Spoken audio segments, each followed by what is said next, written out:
is your one chance to be honest with us. Yes. Once we get up and walk out and we're done, we're done. Have y'all had any inappropriate contact, whether it's groping, blowjobs, vaginal, anal sex, anything, hand jobs? Geez, how many years ago was that? I don't even know what year she, got killed. Where was his apartment? On Roscoe. Okay. Yeah, Roscoe and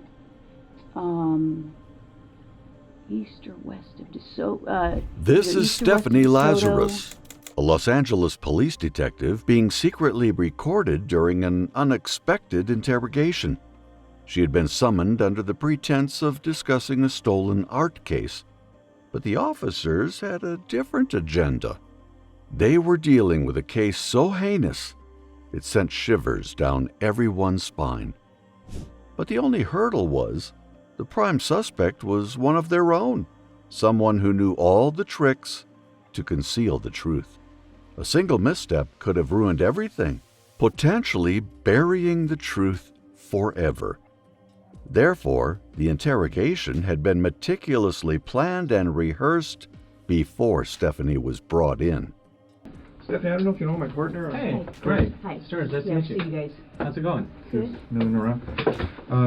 Well, have a seat. What this is, I didn't want to bring this up in your squadron. Oh, no, it's fine. I think we're good. Let me just turn off. You're going to bring somebody in, right? Yeah, well, I can explain the whole okay. thing. I didn't want to talk about this in the squadron because I don't know who people are listening. That's true. And if we go to my side, everybody's always wondering what everybody else is sure, doing. no problem. Okay. But like we're talking about being busy and stuff, we've been assigned a case that we've been looking at. Okay. It's a new case, and as reviewing the case, there's some notes to see as far as your name being mentioned. Okay. Do you know John Rutten? John Rutten. John Rutten? Rutten. Oh, yeah, I went to school with him. You did? Yeah. How long did you know him? Gosh, I went to school in, went to UCLA in 1978 I started, and, met him at school at the dorms. Mm-hmm. Were you guys friends, close friends? Yeah, we're very close friends. Yeah? I mean, what's this all about? Well, it's a case we're working on. It involves John, and in there, some of the statements we reviewed, there's notes and stuff that he knew you and stuff. Oh, yeah, I mean, we were good friends, lived in the dorms for 2 years. Turns out that John Rutten wasn't just any friend to Stephanie. During their time at UCLA from 1978 to 1982, John Rutten had a casual relationship with Stephanie Lazarus. Both lived in Dykstra Hall and shared a love for sports. Lazarus even played on the junior varsity women's basketball team. Their relationship was playful, with Lazarus stealing Rutten's clothes while he showered and snapping photos of him in his underwear as he slept. Okay, were you guys just friends or anything else, or? Yeah, we were good friends. Yeah. Was there ever any relationship or anything that developed between you guys? Yeah, I mean, we dated, what's this all about? Well, it's relating to his wife. Okay. Okay. Did you know her? Not really. I mean, I knew that he got married years ago. Who she was or anything? Well, let me think. God, it's been a long time ago. I may have met her. Yeah. Well, let me see. Let me ask you. You said you dated John. How long did you guys date? I mean, are you guys? Is this something? I mean, you said I was going to interview somebody about art, and how you guys are. Here's I mean, Stephanie, here's the situation. It's basically, we knew that this, when we saw this in this chrono, that maybe there was some relationship there. That's what the chrono seemed to indicate, and we didn't want to come up to you at your desk and ask those kinds of questions or do anything. You know how up there people can see what's going on if you go into an interview room or people are in there getting supplies. Okay. So we wanted to afford you some privacy, some confidentiality to talk about this because we thought it might be, something, you're married to someone else, obviously, and so forth, and that you may not want to, talk about these things in that setting where someone, we don't want the rumor mill or gossip or any of that kind of stuff I mean, to start. that's fine. I mean, A confidential place where where your business isn't out there for other people in your division to know about. God, that's been a million years ago. I mean, what year is it now? 2009? I mean, I graduated in 82. 82, yeah. We dated. I dated other guys. I'm sure he dated other girls. Well, let me ask you, roughly how long would you say you guys dated? Oh, jeez. I couldn't even say. I mean, I started school there in 78. Mm-hmm. I started UCLA in 1978. Mm-hmm. I graduated in 82. I don't even remember what year he graduated, if it was a year or two before me. Despite what Stephanie says or believes, the two were never an official couple. Perhaps she wanted it to grow into something more, but for Rutan, it was nothing more than necking and fooling around. Their physical relationship didn't even begin until after he graduated. John ultimately accepted a job with a hard drive manufacturer. Lazarus joined the LAPD as a uniformed officer in 1983. Rutan eventually moved on and fell for Sherry Rasmussen, a brilliant and accomplished nurse. But Lazarus wasn't ready to let go. She threw Rutan a surprise party for his 25th birthday, unaware that he was dating other women or that his relationship with Rasmussen had become serious. When she found out, she was devastated. I think he was a little bit older than I was. I mean, I can't remember if he was born, let's see, I was born in 1960. I don't know if he was born in 58 or 59. I mean, I knew his parents, I knew his sister. His brother went to Northridge. His sister had spent the night at my house before. Obviously, I spent the night at his house before. He probably spent the night at my house before. Well, correct me if I'm wrong, because from what you're telling me, you guys dated while you were in college together, right? Yeah, and probably after college. I can't. Geez, trying to think when I met my husband. I met my husband in. When did I meet Scott? Let's see. We had long stopped, dating before that. So you haven't talked to him for a long time? Oh, I think I haven't talked to him in a long time. I couldn't even tell you when the last time I talked to him. I met Scott, I'm thinking in 92 maybe, April of 92. It was Scott being your husband. Yeah, I'm trying to think. I was teaching DARE. Let's see, what year is this? We'll be married. I got married in 1996. I think I met Scott in 92. Prior to that, I couldn't tell you how long I had talked to John prior to that. But since you met your husband, Scott, you hadn't talked to him? I mean, he may have called me once or twice before we got married. Right. Geez, I moved to Simi in 1994 because I lost my house in the earthquake. Oh, really? Quite honestly, I probably keep in contact with a few people from the dorms. We all lived on the 10th floor. And you were saying that it's 2009 now. Had you ever met his wife? I may have. Do you remember her name or anything, or?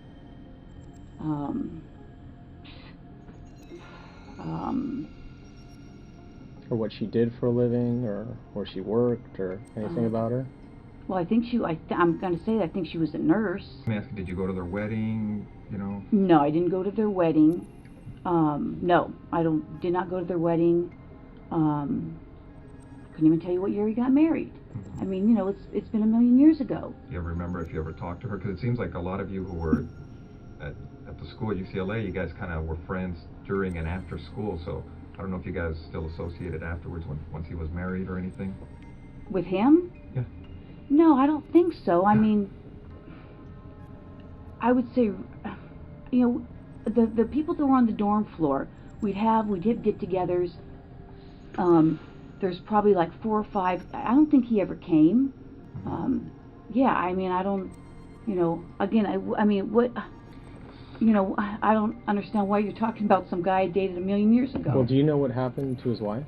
Yeah, I know she got killed. What did you hear about that? I saw a poster at work. I'm sure I spoke to him about it. I think I spoke to another friend of his about it. And how did you first learn about that? Jeez. Someone could have called me. I could have heard it at work.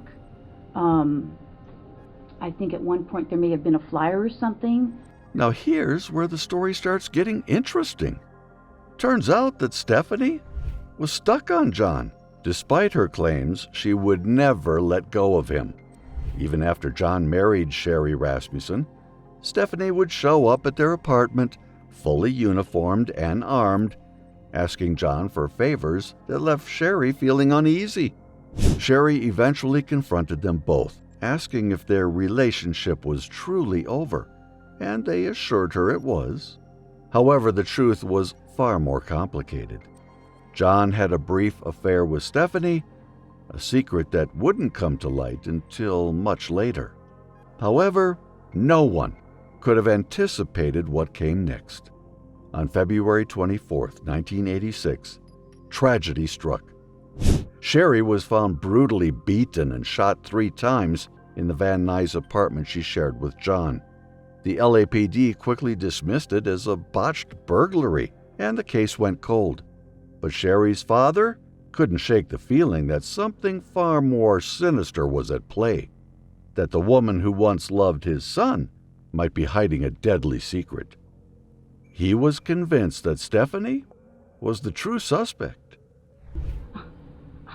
Uncomfortable. I mean, I can't even remember if we had a conversation. I mean, we may have. I may have seen her at his apartment. Geez, how many years ago was that? I don't even know what year she, got killed. Where was his apartment? On Roscoe. Okay. Yeah, Roscoe and east or west of DeSoto. Either east or west of DeSoto. Do you know, or?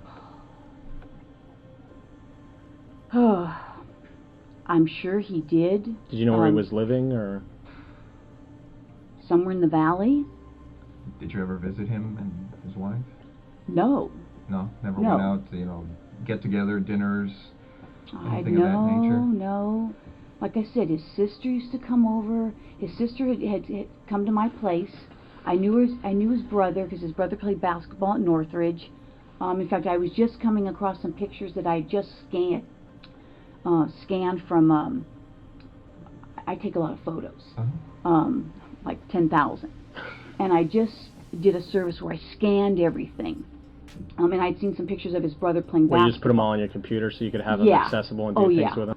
I don't think we ever socialized. He'd still call me. I can't say that I would. If he's married, I don't know that I would have called him. Maybe. Who knows? I don't know. It's been a million years ago. Well, how long was John married before his wife died? I have no idea. I have no idea. After his wife died, did you talk to him again or anything? Yeah, I did talk to him. Mm-hmm. I talked to him, probably his parents, probably some other friends. I'm sure I talked to him. But you're not sure where he moved to after he got married? No idea. Never went over to visit him or I don't think. meet his I don't wife, think so. I don't know. I don't think I did. But you don't remember specifically ever going over to visit him or visit them and wherever he moved when he left Roscoe? I honestly, I don't know. I don't think so. But okay. I don't want to say no. I don't think so. And then he says, "Oh yeah, she came over for something, dropped something off." I don't know. So if you did go over there, it'd just be like a quick thing, like you were saying, drop something off, or maybe. But you don't remember as far as like going there to have dinner or like a social, anything at the house, party? Well, if you guys know something, I can't. I don't know. I don't think so. But after John's wife died, you said you may have been talking to him. Did your relationship start up again? I would say no. So you didn't have any problems with her then? No. You didn't have any issues with her? No, But let me ask you. It seems like you didn't have any issue. Now, did she have an issue with you as far as, Oh. because now you're telling her, hey, you know, tell him to stop calling. Now, you know, she's like, you know, you figure she'd be threatened by you. You know, I don't know. I mean, From what you remember as far as when you talked to her, maybe you didn't take it as serious, but maybe, you know, did she? Maybe she was bugged. I mean, like, was she throwing things at me or something, or? Well, no, just, you know. as far as you're trying to explain, like, hey, have him stop calling me, you know, stop playing games. You know, I tell you, if the conversation, I couldn't even tell you how long the conversation, if you said, did it last a half an hour, did it last 3 minutes, did it last 20 minutes, I can't even remember, it's been so long ago. Stephanie has been playing the "it's been too long" card for a while, but the officers know much more than she realizes. In reality, they have a deeper understanding of the situation because in 2009, detectives started revisiting the cold case files. With more advanced DNA recognition now, many cold cases were being solved one after another, and that's exactly when officers began to zero in on Stephanie, now a seasoned detective herself. A breakthrough came when a DNA sample from a cup she discarded was matched to DNA from a bite mark on Sherry's body, evidence that had remained in the files for over 2 decades. This interrogation was unfolding more than 20 years after the murder, a span of time during which any criminal, especially someone with law enforcement experience, would have likely crafted an airtight escape plan. This was the reason Stephanie was now being interrogated. I don't know how many times I talked to her. Maybe it was once, maybe it was twice, maybe it was 3 times. You know, I honestly don't know. Right. I don't know what year it was. If he said, I met her in such and such year, I'd go, okay, well, I don't even know what year you met her. It's been so long ago. I mean, that's not ringing a bell. Because the times I've seen you around at our office, I'm crazy. you know, but you're always You know. kind of like real, I mean, you seem kind of bubbly. Oh, you know, But- people think I'm really hyper, but I can get upset, you know, and then I forget 5 seconds later, you know how guys razz you and you go, you know, I mean, I've done that in the office, you know, but it's like, I mean, people Water think, under the bridge. yeah, I mean, it's like people think I'm crazy, and then they think I'm crazy at home, and I'm a hyper person at work. I enjoy my job. I get excited. I enjoy the job. I've always enjoyed the job. Well, you got a good gig, so. You know. Was kind of, I mean, you've known each other for a lot of years. Yeah, it was just it was like, But it doesn't seem to me, from what you tell me. I mean, we were never engaged. I mean, Right. it wasn't like we were planning to get married. You know, it was like, it was, I don't know how to describe it. I mean. Would you say there wasn't a lot of drama in this relationship? Oh, no, I don't think there was drama. As far as what the friends are saying in regards to this, you know, the problems that they're saying you were having with Sherry. I mean, it seems like the relationship is just going on an even plane. That just, I don't have a recollection of that at all. No? No. And, because from what you're telling me is when you guys met at the hospital, I mean, you guys talked, but it wasn't, from what you recall, confrontational from either side? I mean, I'm trying to, you know, turn my memory back, you know, and I can't even picture the conversation. I mean, I can't even picture the conversation. People said that's not ringing a bell to me at all. I mean, it's not. I mean, that's not ringing a bell to me at all. Was there ever a time when you and Sherry were talking and John had to maybe go like, hey, you guys relax, you know, or anything like that? I think so. About, you know, ever going to her house and having a dispute like that? You know, I'm just.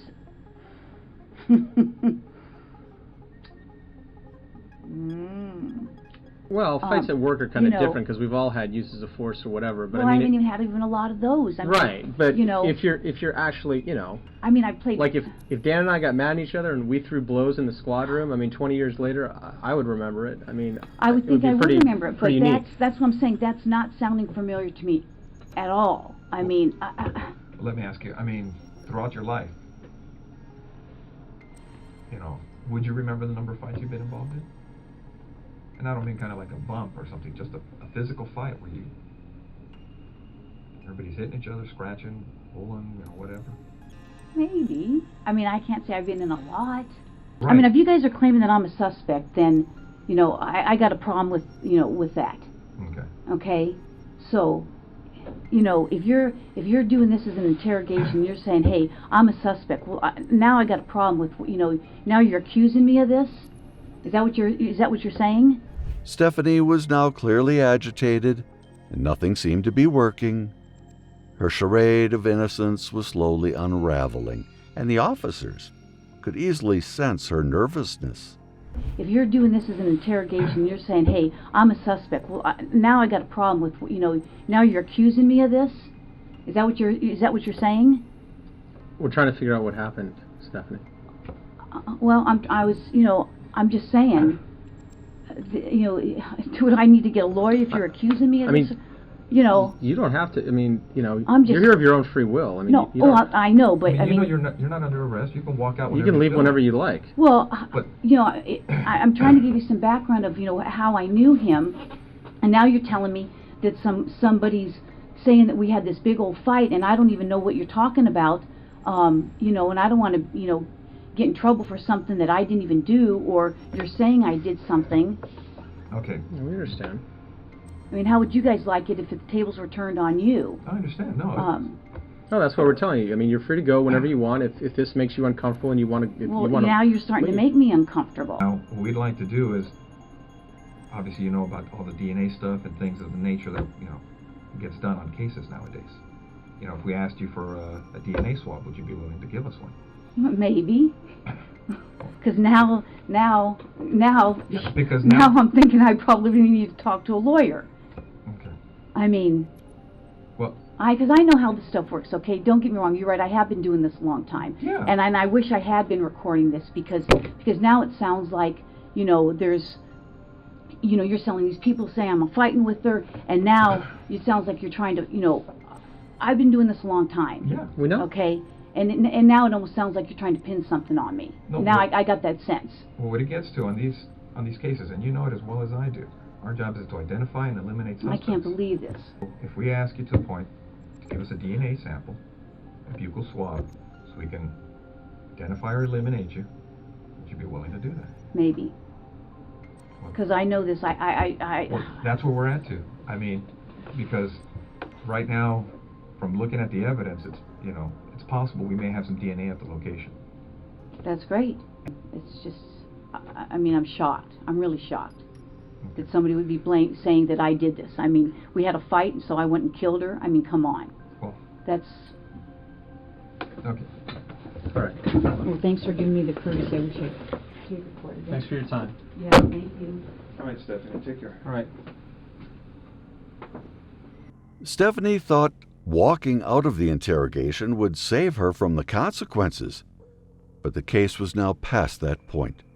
Detectives delved into Stephanie Lazarus's life during the mid-1980s and discovered she owned a .38 Smith & Wesson, the same caliber used in the murder. She reported the gun stolen 13 days after the crime. Lazarus was arrested in June 2009 after a carefully planned interrogation, and her home search revealed a journal filled with her obsession over the victim's fiancé, John. Many LAPD officers were shocked by the arrest. Stephanie Lazarus was held on $10 million bail and allowed to retire early, awaiting trial while battling health issues. The jury convicted 52-year-old Lazarus of first-degree murder, sentencing her to 27 years to life in prison. But Stephanie wasn't the only one who thought she could misuse her power to get away with the crime. Another female officer took it a step further, believing she could engage in intimate relations with inmates and still avoid getting caught. What about some of these phone conversations? No, not here or the phone. I just mean conversations y'all are having on the phone. No. Since he's been in here. Like sexual? This is Charlene O'Banion, a prison officer who forgot her duty as an officer just to have some fun. The only problem was that fun was not with a fellow officer, but an inmate at the prison. Word quickly spread of their inappropriate relationship, and some fellow officers even spotted her seducing inmates. An investigation was soon launched. Charlene, who should have felt regret for her actions, acted like a saint, thinking she had hidden her wrongdoings pretty well. But the detectives had gathered all the evidence they needed. Now, they were about to expose her secrets and teach her a lesson that she would never forget. We're notified of a possible improper relationship between you and Jacob Parker. So we're here for that, and I just kind of wanted to talk to you about it and get your side of that story. From the beginning, Charlene was sitting with an air of confidence, as if she was certain she'd escape all consequences. But as the investigation unfolded, her attitude shifted dramatically. She quickly became defensive, and this change in her demeanor signaled her guilt to the investigating officers. Don't know anything about it. Okay. Have you talked to him on any jail phone calls or anything like that? No. And where would you think that this allegation would come from if there's nothing to it? I had a feeling this was coming. So there was an inmate named Coker, Justin Coker. Okay. He got out of here for I don't know what period of time, and he tried to contact me on Facebook. He sent me a message, and I blocked him on Facebook. Charlene is trying to play it cool, pretending it's the inmate who's interested in her. However, her efforts to downplay the situation only serve to highlight her own involvement.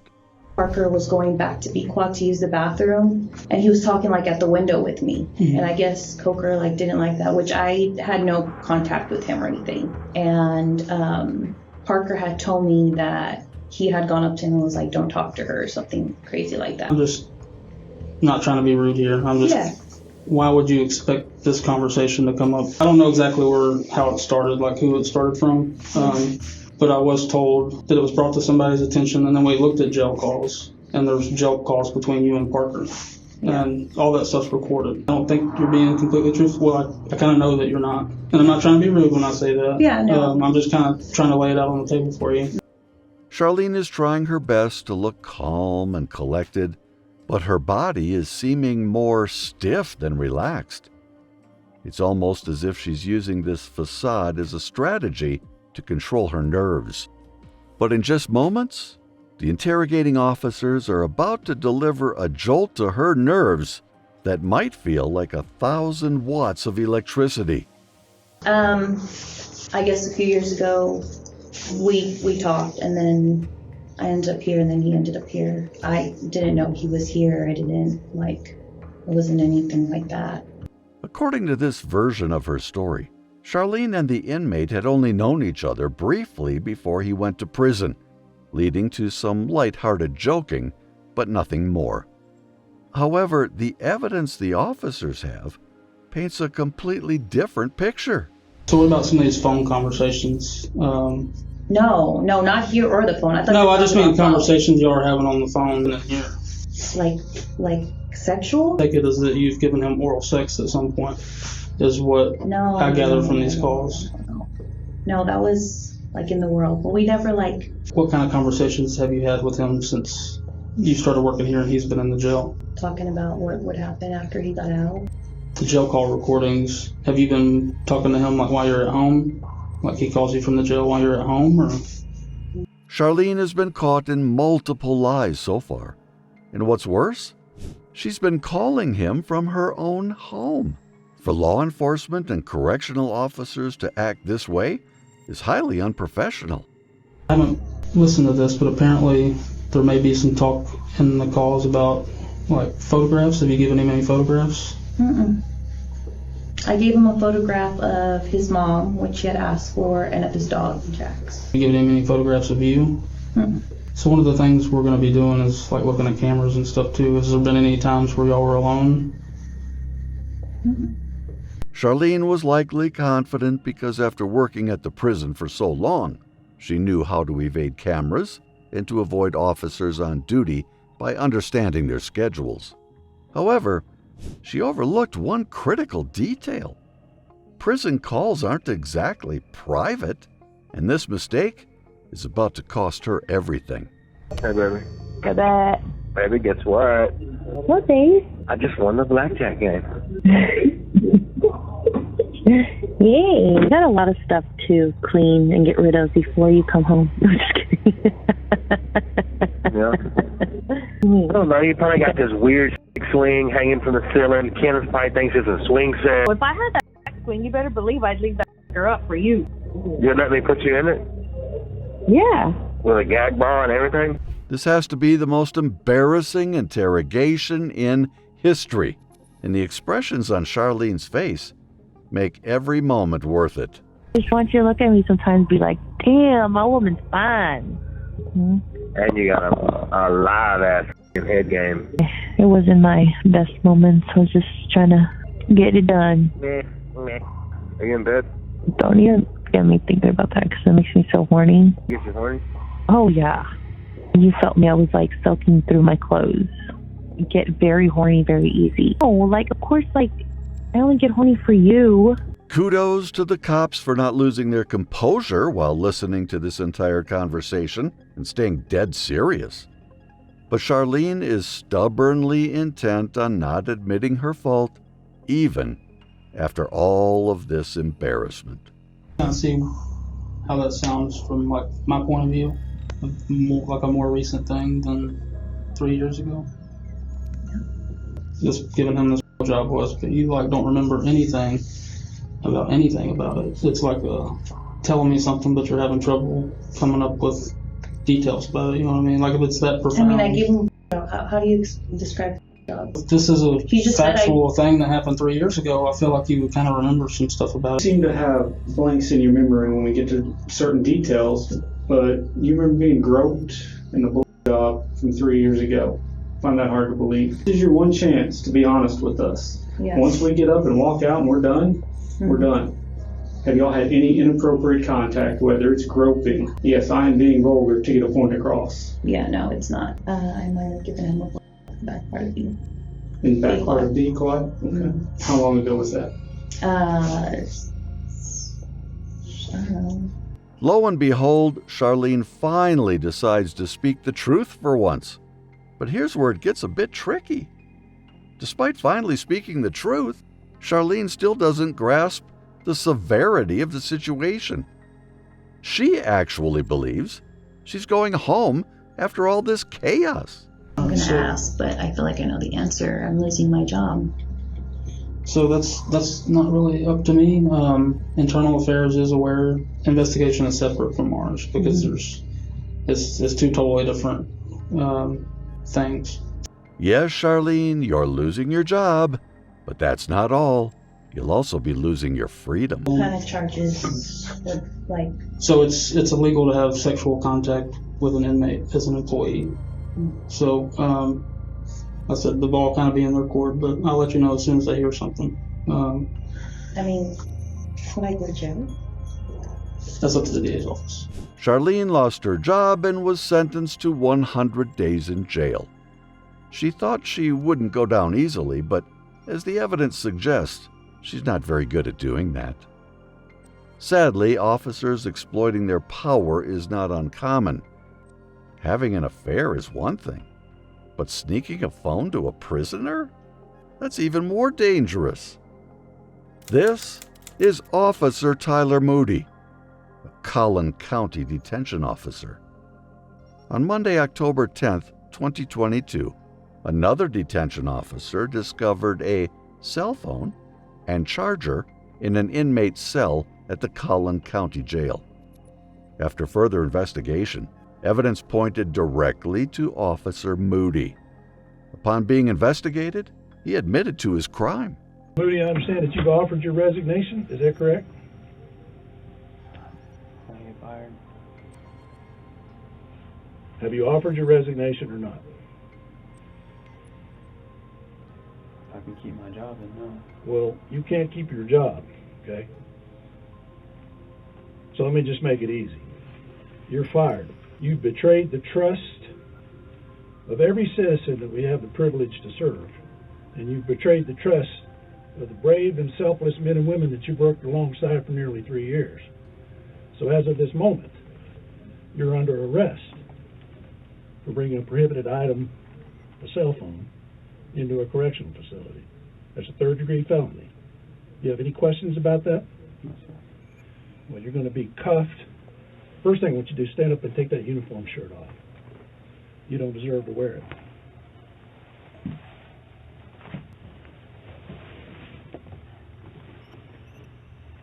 The prisoner Officer Moody had been dealing with was no ordinary inmate. He was serving time for aggravated attacks and murder. However, Officer Moody disregarded his duty for monetary gain. As a result, not only was he stripped of his uniform and job, but he was also arrested and booked into the same jail where he once served.